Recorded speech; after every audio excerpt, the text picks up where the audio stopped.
4 సార్లు, మధ్యప్రదేశ్లో 5 సార్లు జరిగిన ఎన్నికల్లో 4వ సారి మాత్రం 6 సీట్లు తక్కువ వచ్చిన కాంగ్రెస్ కన్నా, అయినా వాళ్ళు గవర్నమెంట్ నిలుపుకోబట్టి మళ్ళీ బీజేపీ గవర్నమెంట్ వచ్చింది. దాదాపు 5 సార్లు బీజేపీ గవర్నమెంటే చాలా రాష్ట్రాలు వచ్చింది. కానీ 2014 నుంచి కాంగ్రెస్ పార్టీ దేశంలో జరిగిన దాదాపు 60 రాష్ట్రాల అసెంబ్లీ ఎన్నికలు జరిగినాయి. 28x2 10 ఏళ్లలో 2 సార్లు కదా, ఇంకో 2 ఏళ్ళు కలిపితే దాదాపు 60 రాష్ట్రాల అసెంబ్లీ ఎన్నికలు జరిగినాయి. ఏ ఒక్క రాష్ట్రంలో 2 సార్లు గెలవలేదు కాంగ్రెస్ పార్టీ. అది కాంగ్రెస్ పార్టీ పరిస్థితి. అది సబ్ రీజనల్ పార్టీగా మారిపోయింది. అయితే బీజేపీ ఈ పెరుగుదల ఇప్పుడు 17 రాష్ట్రాల్లో బీజేపీ ముఖ్యమంత్రులు, 4 రాష్ట్రాల్లో బీజేపీ కూటమి ఎన్డీఏ ముఖ్యమంత్రులు ఉన్నారు. ఈ మొన్న జరిగిన 5 రాష్ట్రాల ఎన్నికల్లో అస్సాం, బెంగాల్లో బీజేపీ ఘన విజయముతో తెలంగాణలో కూడా మళ్ళంతా ఊపు వచ్చింది. అది కాకుండా ఇప్పుడు జిహెచ్ఎంసీ ఎన్నికలలో బీఆర్ఎస్ అడ్రస్ ఉండదు. అది ఎందుకంటే లాస్ట్ టైం కాంగ్రెస్ అడ్రస్ లేదు.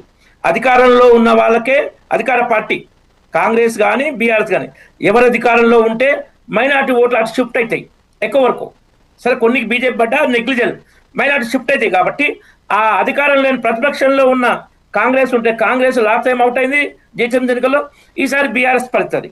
ఇది బీఆర్ఎస్కి పెద్ద మైనస్. నెక్స్ట్ రాష్ట్ర అసెంబ్లీ ఎన్నికల్లో 2023 నవంబర్లో జరిగిన ఎన్నికల్లో ఏమైందంటే 6 నెలల ముందు కర్ణాటకలో ఎన్నికలు జరిగినప్పుడు బీజేపీ ప్రభుత్వం ఓడిపోయి కాంగ్రెస్ ప్రభుత్వం గెలవడం మెయిన్ టర్నింగ్ అయిపోయింది. కేసీఆర్ను ఓడగొట్టాలని ప్రజల్లో వచ్చింది అప్పటికే అభిప్రాయం. కేసీఆర్ అవినీతి, దోపిడీ అవన్నీ విషయాల్లో ఎవరు బీజేపీ ముందు ఉండే అప్పుడు ప్రజాభిప్రాయం ప్రకారం అయితే జనరల్గా. కానీ ఎక్కడైతే కర్ణాటకలో బీజేపీ ప్రభుత్వం ఓడిపోయి కాంగ్రెస్ గెలిచిందో మొత్తం టర్న్ అయిపోయింది. అక్కడ 5 గ్యారంటీలు అంటే ఇక్కడ 6 గ్యారంటీ. సరే అది వేరే, రేవంత్ రెడ్డి మాట్లాడతాము, హామీలు అవి అడిషనల్గా ఆడైనాయి. కానీ బీజేపీకి మైనస్ అయింది, కాంగ్రెస్కి ప్లస్ అయింది. కర్ణాటకలో 2023 మేల జరిగిన ఎన్నికలు, ఈసారి 2028 మేల జరిగే ఎన్నికలు కర్ణాటకలో బీజేపీకి తెలంగాణ ఫుల్ ప్లస్, కాంగ్రెస్కి మైనస్. బీఆర్ఎస్ పార్టీ పరిస్థితి ఏంటంటే ఇప్పుడు అది కవిత, కేసీఆర్ పెట్టే కవిత చెప్తుంది, పీకి కట్టలు కట్టినారు మీరు చేసిన ఆమె అంటుంది. ఎన్నో సమస్యలు ఉన్నాయి ఇప్పుడు. అదేంటంటే దాని ఎగ్జిస్టెన్స్కే సమస్య మారింది. లోక్సభ ఎన్నికల్లో బీఆర్ఎస్ చరిత్రలో, బీఆర్ఎస్ చరిత్రలో ఒక్క సీటు కూడా రాకపోవడం మొట్టమొదటిసారి. అది ఎమ్మెల్సీ తర్వాత జరిగిన గ్రాడ్యుయేట్స్, టీచర్స్ ఎమ్మెల్సీ ఎన్నికల్లో బీఆర్ఎస్ పార్టీ పోటీ చేయలేకపోయింది. అంతకుముందు నారాదాస్ లక్ష్మణరావు గారు, ఇంకా సుధాకర్ రెడ్డి గారు అసలు ఉద్యమ సమయంలో టీఆర్ఎస్ అధికారంలో లేనప్పుడు ఎమ్మెల్సీగా మట్టికలను ఉత్తర తెలంగాణలో గెలిచేవారు. కానీ ఇప్పుడు పరిస్థితి మొత్తం వాళ్ళకు రివర్స్ అయింది. కాబట్టి అయినా మేము 90 సీట్లు గెలిచామంటే ఏంటంటే చింతలు వచ్చినా పులుపు రావాలని అంటుందండి. ఆ తరగాలో మాట్లాడితే అది ప్రజలు నమ్మరు. ఇంకో ముఖ్యమైన విషయం ఏంటంటే గత సంవత్సరం దాదాపు 2 సంవత్సరాల కాలంగా అసెంబ్లీలో కానీ బయట కానీ కాంగ్రెస్ బీఆర్ఎస్ డ్రామాలు, నువ్వెంత అంటే నేను ఛాలెంజ్ అంటే నేను ఛాలెంజ్, మేము గెలుస్తామంటే మేము, ఇది తప్ప ప్రజా సమస్యలు చర్చించడం లేదు. చాలా దౌర్భాగ్యమైన విషయం. బీఆర్ఎస్ కూడా ఆలోచించుకోవాలి. ముఖ్యం ఏంటంటే ప్రధాన ప్రతిపక్ష నాయకుడు కోట్ల రూపాయల ప్రజాసొమ్ము దిగమింగుతూ ఫామ్ హౌస్లో పండుకుంటే రేపు ఎమ్మెల్యే కూడా ఓటేయరు. ఎట్లా సమర్థించుకుంటారు? రేపు ఇప్పుడు ఇష్యూ మీకు అనిపించదు. ఇప్పుడు మేము కూడా పెద్దగా ప్రచారం చేసుకోలే. ఎలక్షన్లప్పుడు అది మెయిన్ స్టేజ్. నువ్వు ఫామ్ హౌస్లో పండుకున్నావు, నీకెందుకు నిన్ను ముఖ్యమంత్రి ఎందుకు చేయాలంటావు? రైతులు హరిఘోష చేస్తుంటే 2 నెలలు ధాన్యం కేంద్రాలు, అటు భయంకరమైన వడగాల్పుడు ఎండ, ఇటు అకాల వర్షాలతో రైతులు ఇస్తే కేసీఆర్ అట్లా ఫామ్ హౌస్కే పరిమితం కావడం దేశంలో ఏ ప్రతిపక్ష నాయకుడైనా అట్లా ఉండా. జగన్ అసెంబ్లీకి వచ్చినా రాకుండా అక్కడక్కడ తిరుగుతున్నాడు, ఇష్యూగా తిరుగుతున్నాడు పార్టీ కోసం కాకుండా. ఆయన రైట్ అనట్లేదు, కంపేర్ చేస్తున్న కేసీఆర్ తోటి. కాబట్టి ఇట్లా ఉన్న పార్టీ నీకు స్టేట్మెంట్లు, డైలాగులు, ఓవర్ యాక్షన్లు, పొగరుమోతు మాటలతో ప్రజలు గెలుచుకోదు. ఇంకోటి కాంగ్రెస్ చరిత్ర ఏంటంటే కాంగ్రెస్ అధికారంలో ఉంటే అటు పాకిస్తాన్ బలంగా ఉంటుంది, కాంగ్రెస్ తెలంగాణలో ఉంటే బీఆర్ఎస్ని బతికిస్తున్నది. 2023లో బీజేపీ గెలిచి ఉంటే ఇప్పుడు బెంగాల్లో మమతా బెనర్జీకి ఏ పరిస్థితి వస్తుందో కనబడుతుంది కదా. జస్ట్ ఎంత 15 రోజులు అయిందో ఈ పార్టీకి బీఆర్ఎస్ అవుట్ అయ్యేది.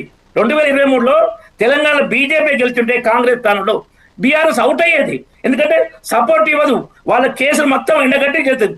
అప్పుడు రేవంత్ రెడ్డి ఓటుకు నోటు కేసును కేసీఆర్ బండబెట్టినట్టు వాళ్ళ అన్ని కేసులు, ఫోన్ ట్యాంపింగ్ దుర్మార్గం, జీవితాలతో ఆడుకున్న కేసు ఫోన్ ట్యాంపింగ్, ఇంకా దోపిడీ, కూలేశ్వరం అయింది, ఇంకా చెప్పుకోవడానికి వాళ్ళు ఏముండదు. కాళేశ్వరంతో ఇంత పండ పండింది అంటారు. గత 2 సంవత్సరాల్లో వీళ్ళు కాంగ్రెస్ చేసిన రైట్ అనట్లేదు, కానీ ఒక విషయం బయటపడ్డది. కాళేశ్వరం నీళ్లు తీసుకోకుండా కేసీఆర్ పాలన కన్నా ఎక్కువ పంట పడుతుంది ఇప్పుడు గత 2 సంవత్సరాలు. కాళేశ్వరంతో ఏమైనా సాగైందా? ఇది స్పష్టంగా చెప్తుంది. కాళేశ్వరం తోటి 95,000 కోట్ల 90,000 ఇప్పుడు పెట్టింది, ఇంకో 50,000 కోట్లు పెట్టాలి, పెట్టిన పూర్తయింది. అటువంటి ప్రాజెక్టు తోటి తెలంగాణ ప్రజలకు గుదిబండ, అప్పుల గుదిబండ పెట్టిరు అనేది ఇప్పుడు స్పష్టంగా 2 ఏళ్లలో కాళేశ్వరం వాడుకోకుండా వరుణదేవుని కృపతో, నేను వాడుకోవద్దంటలేను, వరుణదేవుని అంతమంది కేసీఆర్ టైంలో కూడా వరుణదేవునితో కృపతో ఉంది. కాలువలు కాలే, కాళేశ్వరం నీళ్ళతో పంటలు పండలే. కాబట్టి ఈ 90 సీట్లు అనేది తప్ప. ఇంకొక ఒక్క విషయం ప్లీజ్, ఒక్క విషయం ప్లీజ్, ఒక్క విషయం ప్లీజ్, కాళేశ్వరం అంశం, ఒక్క విషయం సార్ ప్లీజ్. మీ కోర్టులోనే ఉంది. రహీం గారు ఒక్క విషయం, అధికారం ఉంది కదా మీ చేతిలో, ఒక్క విషయం సార్ రహీం గారు, మీ దగ్గరే ఉంది కదా కాళేశ్వరం. మరి కాంగ్రెస్ చేయలేదు, మీరేం చేశారు? రహీం గారు, ఇటలీలో పుట్టిన సోనియా గాంధీ దేశ ప్రధాని కొడుకుని పెళ్లి చేసుకొని 17 ఏళ్ళు పౌరసత్వం తీసుకోకుండా ప్రధాని కోడలై ఉండి, సంజయ్ గాంధీ విమానప్రమాణం చనిపోయినాక రాజీవ్ గాంధీ రాజకీయాలకు వచ్చి ఆమె ఎక్కడ, ఆమె గొప్ప, ఆమె పక్క రాష్ట్రమైన వస్తే తప్ప.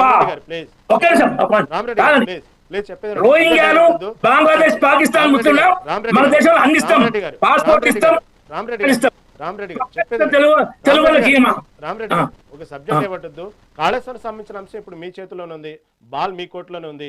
అది దానికి సంబంధించిన సిబిఐసి మీ దాకానే వెళ్ళింది, అన్ని మీ చేతిలో ఉన్నాయి వ్యవస్థలన్నీ, చేయొచ్చు కదా. సరే కాంగ్రెస్ చేయలేదు, మీరేం